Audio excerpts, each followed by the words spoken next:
calcule le sinus de toutes les valeurs, je reporte ça sur un graphique que je peux faire à l'ordinateur. La séance d'aujourd'hui, la première était un TP de réfraction, donc c'était le deuxième TP sur ce thème.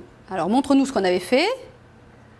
Donc on faisait venir le rayon lumineux jusqu'au centre du disque, ensuite...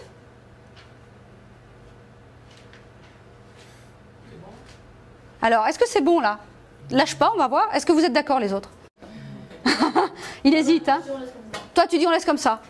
J'ai utilisé la tablette pour faire intervenir les élèves au tableau dans les constructions d'optique.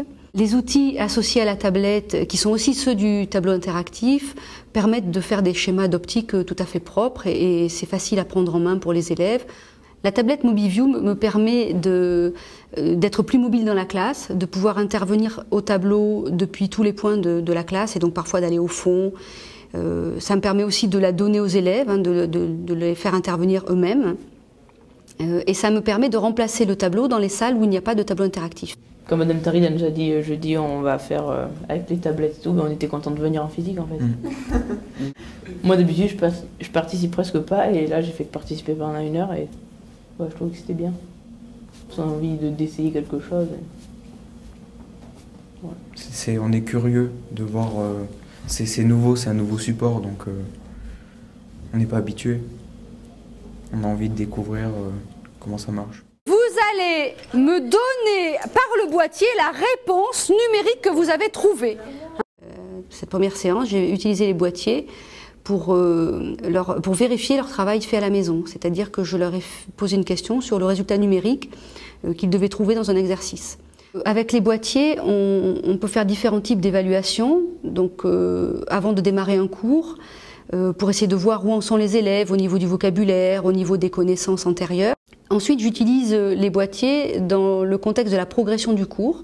Donc ils ont le boîtier sur la table et au fil de l'avancement de la leçon, ils ont à répondre à des questions comme ça impromptues.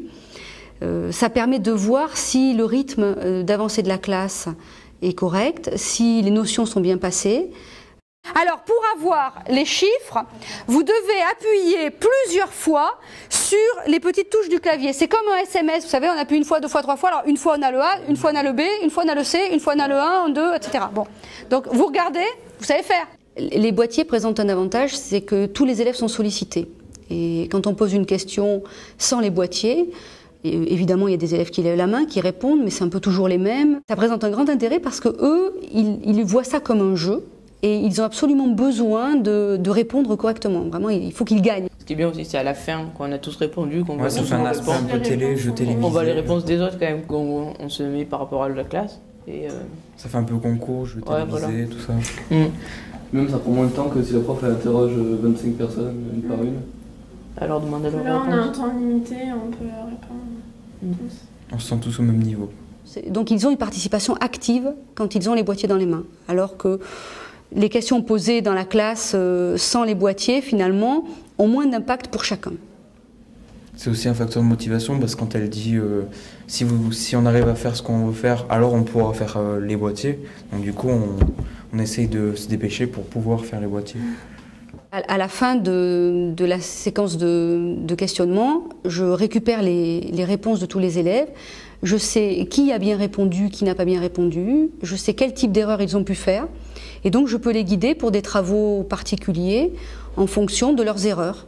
L'apprentissage des outils n'est pas très difficile, c'est-à-dire qu'on progresse un peu comme avec tous les outils informatiques. On essaie une petite chose et puis on en essaie un petit peu plus. Petit à petit, je découvre des fonctionnalités qui m'aident de plus en plus. Donc, dans le cadre de ce cours, la tablette, c'était la 2e fois seulement qu'ils l'utilisaient, les élèves. Donc, ils l'ont prise en main vraiment très très vite. Pour eux, c'est aussi un outil facile à utiliser. Il y a juste un petit apprentissage de la coordination entre le crayon et le tableau, mais finalement, ça, à la 2e utilisation, ils savent le faire. Donc, c'est pas du tout un obstacle. Quand les élèves ont les boîtiers, c'est vrai qu'ils sont très attentifs, ils veulent absolument bien répondre, ils sont plus impliqués, je pense que c'est un facteur à la fois de motivation et de progrès. Mais évidemment, je n'ai pas fait de mesure des progrès des élèves, j'en ai le sentiment, j'ai le sentiment que c'est mieux pour eux.